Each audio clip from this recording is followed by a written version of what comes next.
रामकृष्ण हरी विठ्ठल विठ्ठल जय हरी विठ्ठल. सुंदर ते ध्यान उभे विटेवरी करकटावरी ठेवून या. विदर्भाची पंढरी म्हणून ओळख असलेल्या संत श्री गजानन महाराजांच्या पावनभूमी शेगावमध्ये आज आषाढी एकादशीचा पवित्र उत्सव अत्यंत भक्तिमय वातावरणात साजरा करण्यात आला.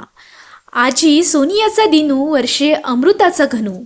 शहरातील रोकडिया नगर येथील श्री विठ्ठल रुक्मिणी मंदिरात पहाटेपासूनच भाविकांनी दर्शनासाठी मोठी गर्दी केली होती.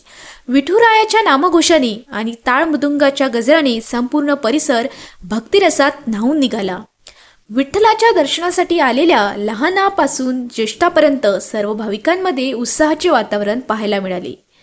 आषाढी एकादशी निमित्त मंदिरात फराळाचे आयोजन करण्यात आले होते. त्याचबरोबर महाआरतीचेही आयोजन करण्यात आले होते. यावेळी शेकडो भाविकांनी आरतीत सहभागी होत विठुरायाच्या चरणी भक्तिभावाने प्रार्थना केली.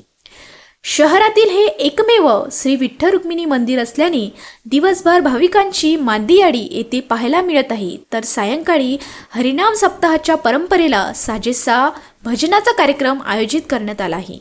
युगे 28 विटेवरी उभा वामांगी रुक्माई दिसे दिव्य शोभा. आषाढी एकादशी हा केवळ एक सण नसून श्रद्धा, भक्ती, समर्पण आणि वारकरी परंपरेचा उत्सव आहे. या पावन दिवशी विठ्ठल नामाचा गजर करत शेकडो भाविकांनी भक्तीचा अनोखा अनुभव घेतला. यावेळी खास बातमी घेतली सौ प्रियंका झाडोकर यांनी. पुंडलिक वरदा हरी विठ्ठल श्री ज्ञानदेव तुकाराम पंढरीनाथ महाराज की जय. ABP मराठीसाठी विठ्ठल अवताडे, समीर देशमुख, शेगाव.